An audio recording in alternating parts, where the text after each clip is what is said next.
Hey everybody, this is Jordan Harold, one of the health behaviorists. We're getting ready to gear up for our Tuesday noon virtual class.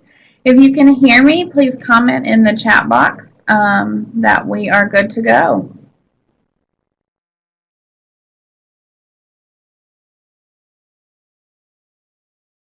Awesome, thank you.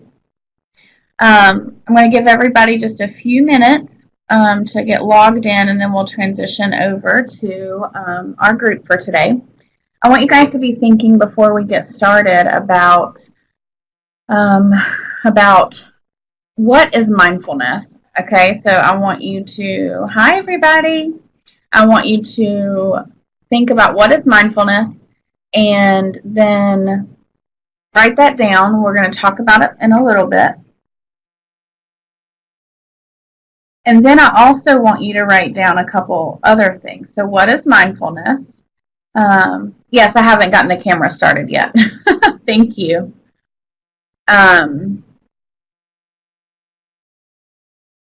Maybe I can do that.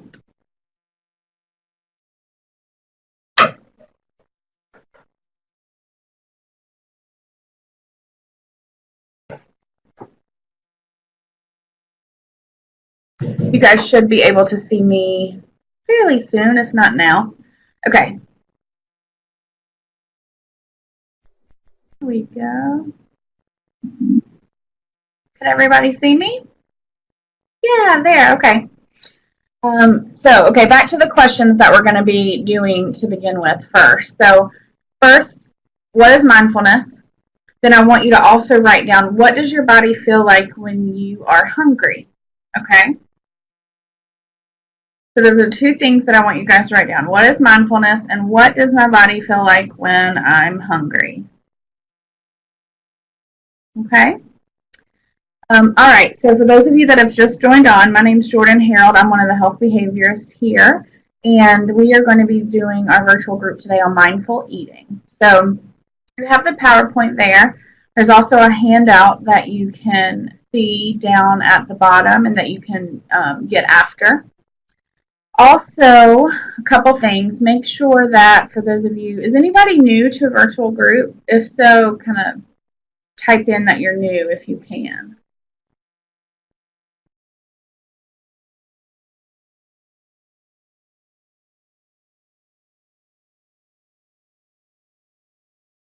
Takes a while to come through, so I'll give you guys some time.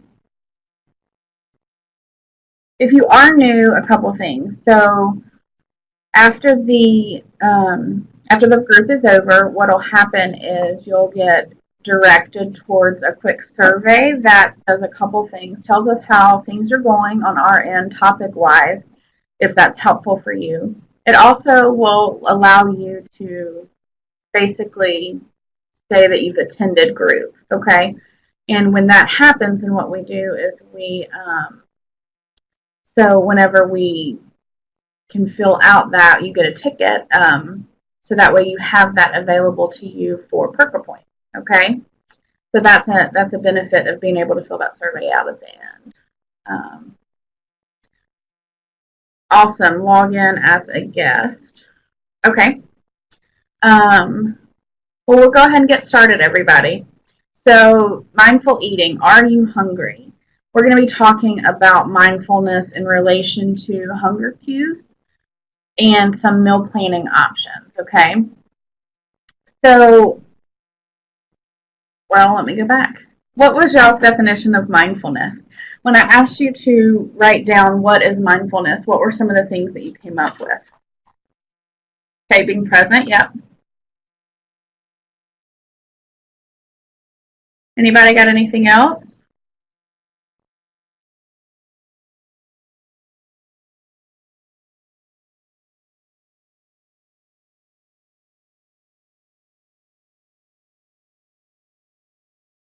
Having awareness? Yeah, good. Good.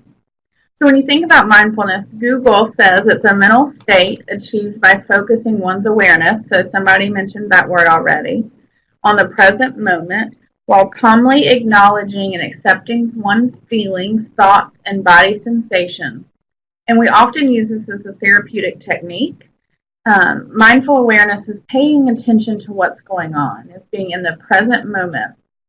But the key thing about mindfulness, that if you don't remember anything else that I say today, what I want you to remember is the key thing about mindfulness is about not judging, not judging whatever it is that comes to your awareness as you are practicing your mindfulness. Okay, knowing what you're eating and what you're eating. Yes. So when you think about mindful eating, that's definitely going to be part of it.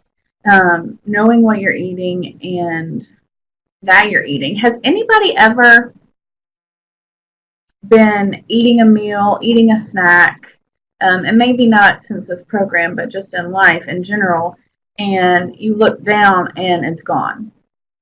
Has that ever happened to anybody?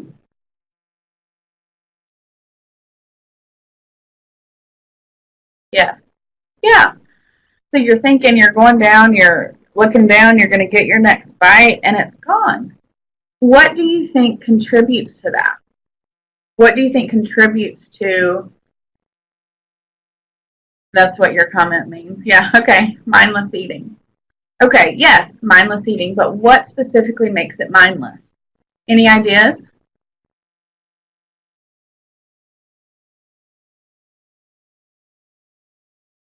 Tuning out, numbing out.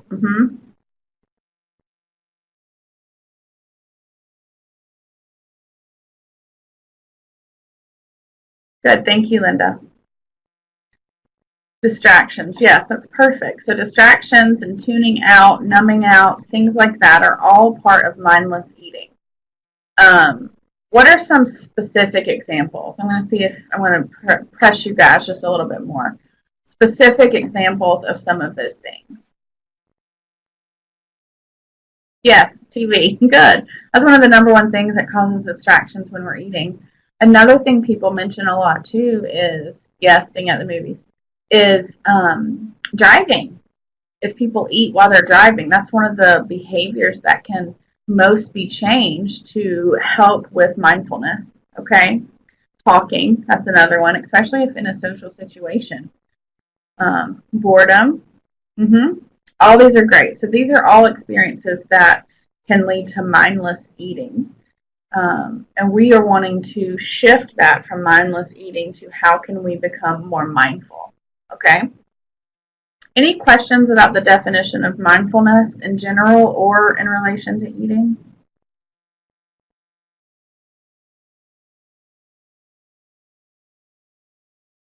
Okay. All right. So we're going to move on. So being mindful promotes empowerment, steadiness, balance, and accepting of what is. Okay. I think a lot of patients and a lot of people in general, regardless of whether they're in this program or not, really struggle with accepting.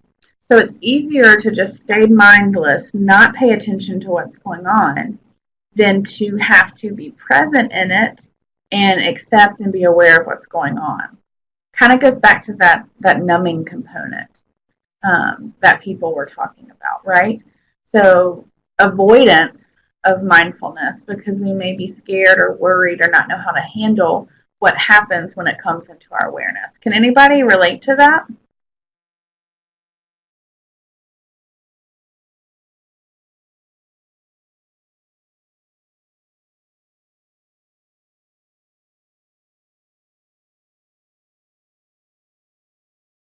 Yeah, yeah. So I think that's why, and I've said this before, and you'll probably hear me say it several more times today, acceptance and non-judgment um, is related to a big part of mindfulness. Julia, the question was, have you ever intentionally tried to stay mindless or distracted because you didn't want to be aware of what was going on because you may judge yourself or you just really don't want to have to become aware or pay attention to what you may be feeling? That was the question. So that's why it's important. Yeah, that's why it's important to really own and value that there's going to be no judgment. And it's a decision you make as you start to become aware. There's going to be no judgment in relation to what you become aware of when you become aware of it. Okay? Mindful eating. So eating with intention, okay? Eating, intention of self-care. So we have to eat. We have to fuel our body. There's no way around that, okay? So thinking about it as a nourishment experience, how are we going to fuel our body? What are we going to fuel it with? And a sensory experience. So all of you may remember at some point in the program, people have told you to actually like sit down and be present while you eat, right? Why do you think that's important? Why do you think, and not just eat, even with drinking a shake?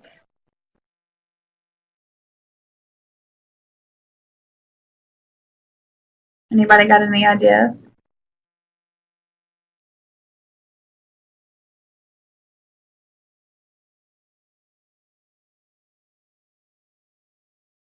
How could that be helpful? Yeah, so you can be aware. It allows us to get in touch with body fullness. Yep. It allows you taste awareness, paying attention. All of those are right. It also allows us to be in touch not only with what we're physically experiencing, but what we're psychologically and emotionally experiencing before, during, and after we eat. Okay? Does that make sense to everybody? Not just about our physical bodies, but also our emotional and psychological things that are going on too. You don't have to type that fast. It will tell me when someone's typing. There is a delay, but don't worry about that. Just we'll get back to it if there's anything that comes up that you may type and we may have moved on. We'll definitely go back if we need to. So don't feel like you have to be a speedy typer to participate. Okay. Mindful eating also involves knowing the difference between physical hunger and emotional hunger, which goes back to what I was just talking about. We're going to talk a little bit more about that in detail in a little bit. Awareness of your physical sensations and your emotional cues. Learning to care for yourself in ways that don't involve food or eating. Okay? So when we think about that, that's going to be what we talk about when we refer to mindful eating and some of the components related to that. Okay, so let's get started on becoming more mindful. So relationship with food. Every single person in the world has a relationship with food, like a fingerprint, okay? It may have some similarities, but each of us have our own relationship with food that different thoughts that can be influenced by so many different things. So I want you to look at the list that's on the sheet in front of you. Family, peers, social situations, and look at it. And if you have some paper beside you, jot some things down or put it in your brain and think about what do you think are the things that have impacted your relationship with food the most.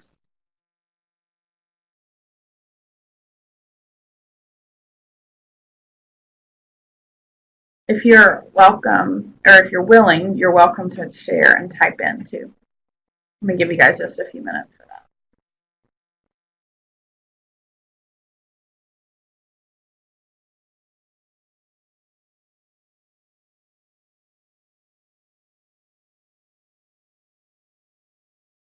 Environment. You're totally right. And that can be your environment growing up. That can be your environment wherever you're sitting down to eat or standing up to eat. Family, big Italian family. Yes. So family, culture, definitely. Anybody else want to share?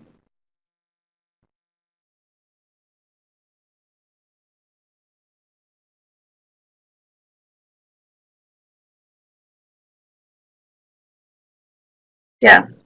What we say to ourselves. Very much so. What we say to ourselves about food, about yeah, exactly, about food, why we eat. And a lot of those things come from our relationships with other people. It can come from history, all of that. And yes, thank you for sharing, Janet, because everybody seems to agree too, because that's huge. The things that we allow to go through our head play a significant role in the relationship with food. And then the relationship with food, if we're not careful, can continue that cycle in our head, right? Okay, so how do we become mindful related to the relationship with food? So, first of all, developing a way to notice what influences you and to be able to become more aware of those things. Thinking about a situation before you go in. Is this one of those situations that defines or has developed my relationship with food? Okay. Um, Listening to your body's internal signals for hunger signals and external influences. We're going to talk a little bit more about that. I keep saying that, but we will. And then choosing foods and behaviors that lead to satisfaction and being full. So, in satisfaction, what we mean is a physical and emotional satisfaction, because sometimes we have to make choices in a certain environment that we may be in that is going to lend ourselves. We don't want to feel deprived, right? So being mindful of all of those things, and I understand that as I'm saying this, it's so much easier to say it than it is to do it. And so my hope is that we will be able to look at some practical ways moving forward in the rest of the group that will really allow us to put some of this into action. Okay? All right.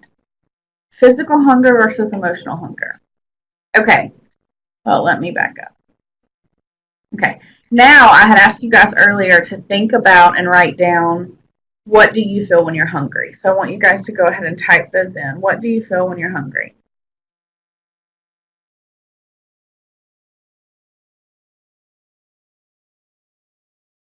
Empty. All right. Tell me, describe that. What kind of empty? Where do you feel empty? I don't even know anymore. Yeah. So, um, who said I don't even know anymore? Thank you for sharing that, because it's really, really important. A lot of people come into this program and they will say, I do not feel hunger.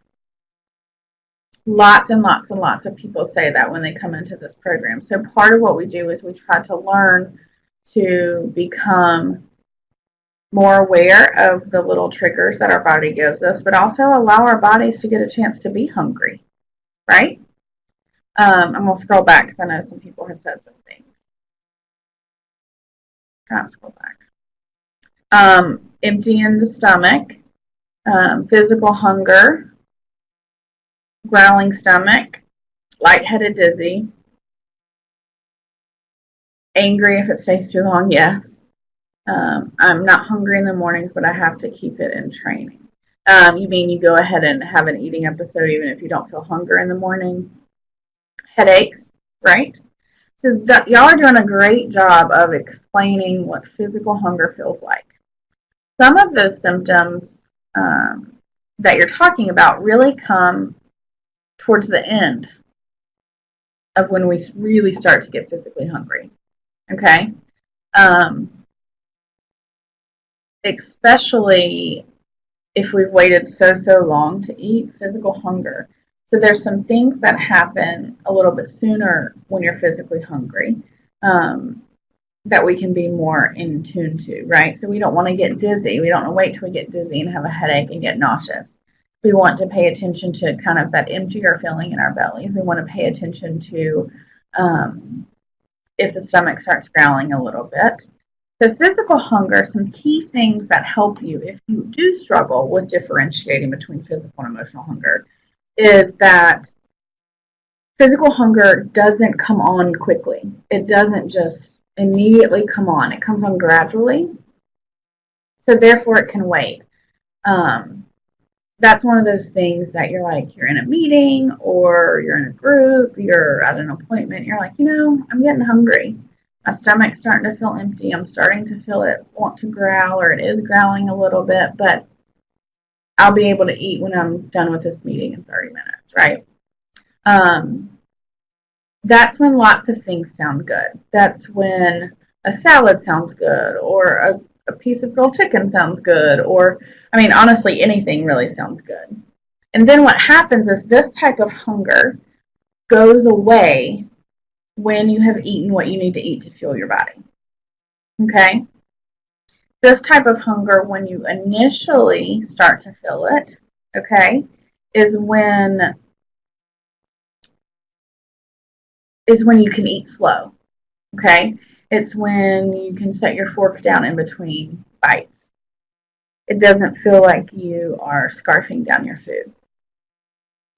And lastly, this type of hunger when you eat, or even when you feel this type of hunger, does not create negative emotional response. You don't feel guilt, shame, there's limited negative self-talk because it's true physical hunger. So compare that to emotional hunger, which comes on really quick. It feels urgent and you want it to be satisfied yesterday, okay? And most of the time it's a certain food. It's, man, I really want a, y'all can fill in the blank, right? It doesn't go away even if you are physically no longer hungry. Okay? Excuse me, I've got to sneeze. What were you guys? Okay, so emotional hunger does not, thank you, does not go away when you are physically full. So you could have the grilled chicken, you could have the salad, you could have whatever. And then emotional hunger, if you're still hungry after your body is physically full, that is emotional hunger. Okay? And emotional hunger often will create those negative feelings of guilt, shame, and you feel out of control more often with emotional hunger. Has anybody ever seen the hunger scale, the physical hunger scale? Yes, yes, binge eating. Okay, remind me to go back to talk about binge eating and how that can relate to this. The hunger scale, some people have seen it. Try to see if there's one around. Um, okay, so basically, what the hunger scale is it looks at a scale from 1 to 10, and some of them can be different. Um, if you guys want, I'm going to type my email address in here, and if you want the hunger scale that I give out to people, shoot me an email that says hunger scale. Okay, make sure it's right. Yep, there's my email. So I've created one using multiple different ones that I like to hand out to people with some verbiage that I've kind of put together. But feel free to email me there and I can give you the hunger scale. Okay, so basically what it does is it looks at 1 to 10, 1 being, I think it's 1 or 10. On either side, 1 being super, super, super full, where you're like unbuttoning your pants, like after Thanksgiving, and you feel kind of miserable. Where on the other side of the spectrum, you're so hungry, you're exactly what we just talked about with the headache, the dizziness, nausea. You just feel really sick, you're so hungry. Blood sugar drops, things like that. And so it goes through 1 through 10 and kind of looks at what each of those numbers is associated with in a hunger scale. And we have a guideline of what we want you to eat on, so that way you're not eating on a 1 or on a 10. Does that make sense to everybody? So if you would like one of those hunger scales, definitely shoot me an email and just put hunger scale and I can email it back to whatever you want. Okay.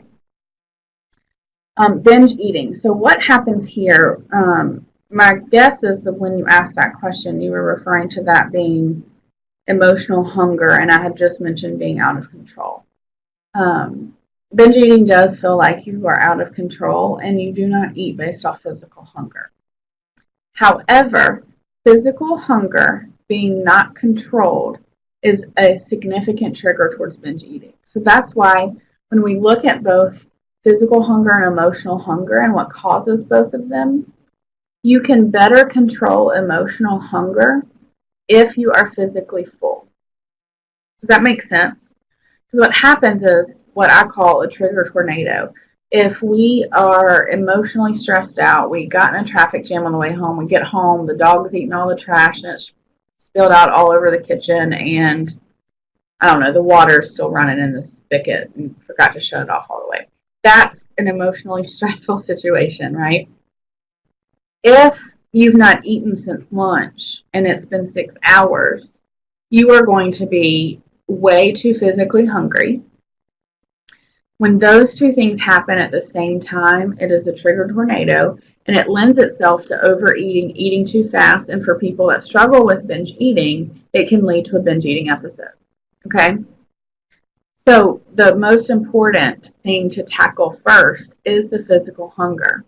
So tuning into the mindfulness and the awareness of what your body's doing when it's physically hungry is going to help reduce binge eating, overeating, and emotional eating too.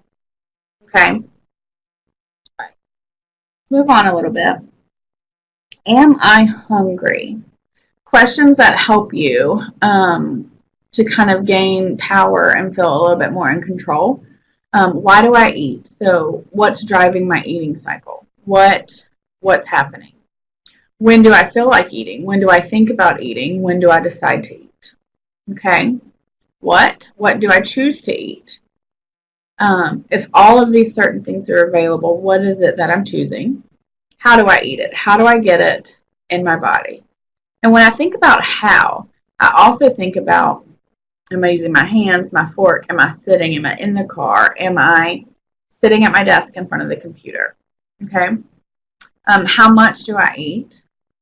Do I eat until I feel full? Do I eat till my plate's gone? All of these things can really give us information to help us become more aware and to come up with a plan to increase mindfulness and kind of attack the behaviors that we want to see changed. Okay.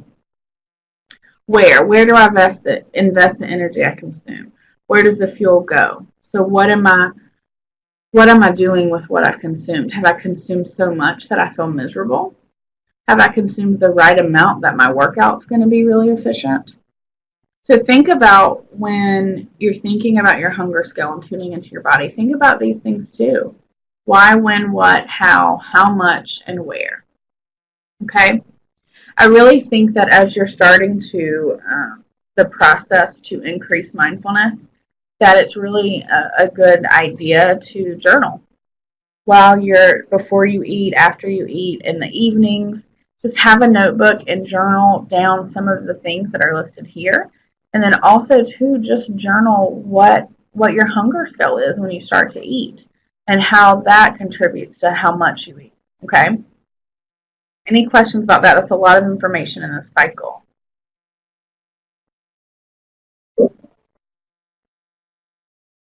Okay, keep moving.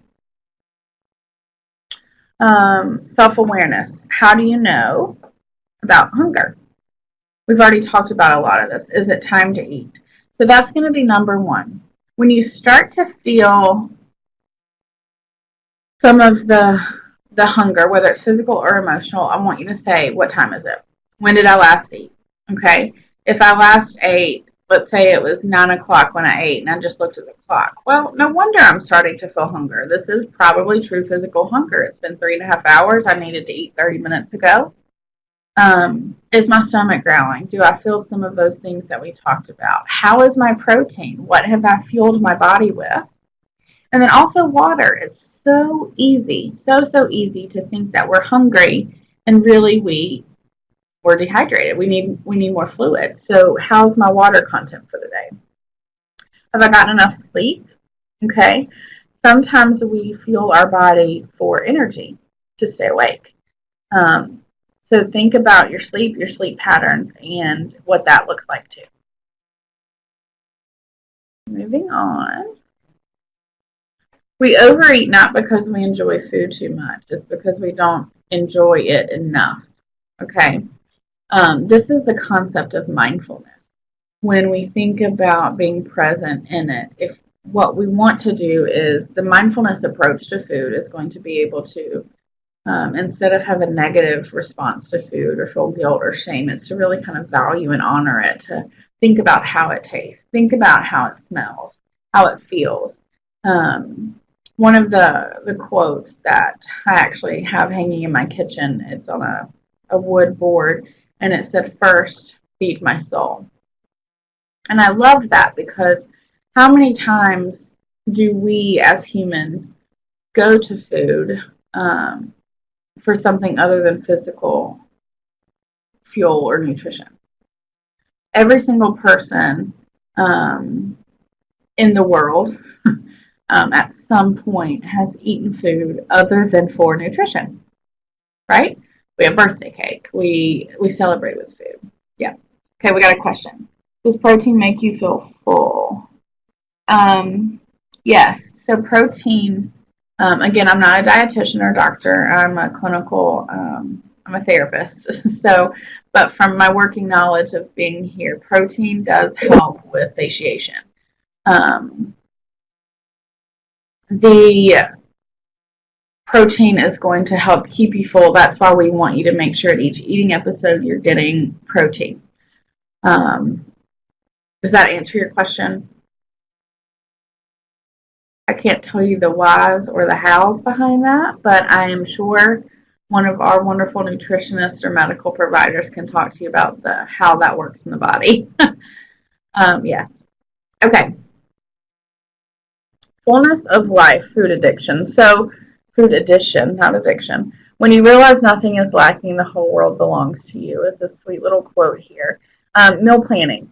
Take time to consider what you need. Make lists. Have gratitude for having access to a lot of these things. So, meal planning, thinking about and being aware of everything that's going to be possible for you. When are you going to have time for this? What is it that you need? All of these things are going to help you up for greater success. Okay? Food preparation. Honor your limitations. If you're somebody that you think, yes, I'm going to get the almonds that come in the big container, and then I'm going to portion them out and put them in the little snack size bags, right? In theory, that's great. We save money. We know what it is. It's prepackaged. But if you know that that's not going to be something that you're going to be completely successful at, buy them already in the 100-calorie packs, okay? That's what that means. So know yourself well enough, check in with yourself, be mindful enough, and gain awareness to what you are able to do and what at this point you may not be able to do. And that's okay. So honor your limitations. And again, honor them, don't judge them. Okay? Find ways to simplify the 100-calorie pack, right? Pre-plan and pre-prepare. Instead of thinking about having this fresh meal that's on plan every evening or whatever, maybe cook double on a Sunday or triple on a Sunday of whatever you're cooking, so that way you have leftovers. Simplify it. Understand that when I get home from work at 6:30 and the dog needs to be walked or the kid needs help with homework or go to a sport, it's very unlikely for some people that a meal is going to be cooked that evening that's on plan. Okay? So what can we do? Understanding and being aware and honoring that, how can we set that up for success? I meal plan for the week, but I cook every 3 days. That's perfect. That's perfect. That's a prime example of what I'm talking about. You set down a special time where you are mindful and present for meal planning, and then you know, okay, well, I'm not going to cook every day, so I'm going to make a plan to cook every 3 days. That's beautiful. Okay, while we're eating, honor the experience. And this is what we were kind of talking about before, actually sitting down, paying attention, and being present with your food. In theory, we want you to do that every time you have an eating episode. I understand that is likely not going to happen, okay? Because we live life. We may have to chug a shake walking in to see a patient. Or we may be a nurse in an operating room and not get a break for 4.5, 5 hours. So here's the thing, you guys. This is where I want you to really give yourself grace and not judge yourself, because you do the best that you can. You understand and honor where you're at on your journey without making excuses. It's a really fine line, right? And so being able to know what's going to work for you, honor the experience, try your best to stay on top of timing for fueling your body, and sit down and be thankful and present for your meal as much as you can. Okay? Here is a really cool, quick system check called HALT. Right now, what are you feeling? Are you hungry, angry, lonely, or tired? Okay? Kind of just check in, do a quick emotional check-in with yourself, and see what you are. If you're hungry, then I want you to think about the physical or the emotional hunger. Okay, check in to see what type it is. Are you angry, lonely, or tired? Oftentimes, these four things, hunger, anger, loneliness, and being tired, can set us up to make different choices. Boredom, that's another one, right, for food. um, can really set us up for making choices that we otherwise might not make. So instead of looking at this, what can we do about that emotion? If I'm lonely, is food really going to help? Okay, hangry. Yes, it's a new buzzword. So if I'm angry, is food really going to help? Somebody's been asking themselves what is not wrong right now. It helps me connect to my gratitude, being reminded of what's already good in my life, not wrong. That's perfect. That's part of that being grateful and thankful. That's great. Um, that's perfect. Because what you are is you're focusing on the positives and not necessarily trying to use food, which all of us do at some point, try to use food in order to manage some of the negative things going on in our life, right? Because food does release those hormones in our body. So check in with yourself. Give gratitude when it is time to participate in an eating episode.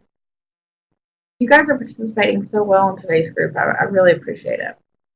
Okay, the next thing, another kind of strategy is the stop. Stop what you're doing, take a breath, observe your inner and outer world, and then proceed. All this is doing is just pausing. How many times in life do we do something without pausing? So many. And if more of us practice the pause, whether it's before making an eating choice, responding to a colleague, right? Responding to an email, responding to a family member, our children, okay? If we all paused and did the stop what I'm doing, take a breath, observe my inner and outer world, and then proceed, that can really help us a lot, right? So I really like this one too. Just think of a stop sign. Okay, lastly, be happy in the moment, and that's enough because each moment is exactly all we need, not more. Okay, that's all the content for today. I've talked about a lot of things. Again, feel free to email me if you desire to have the hunger scale.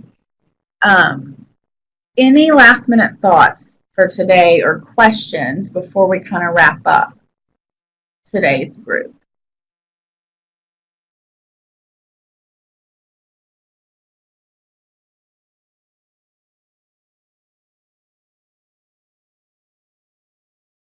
Awesome, thank you. Um, and I'm going to let y'all hang out here for a little while longer, then we'll end the session so you can go to your survey. Um, awesome. Y'all have a wonderful week. And if you have any questions, shoot me an email and I'll see you guys soon. Thank you.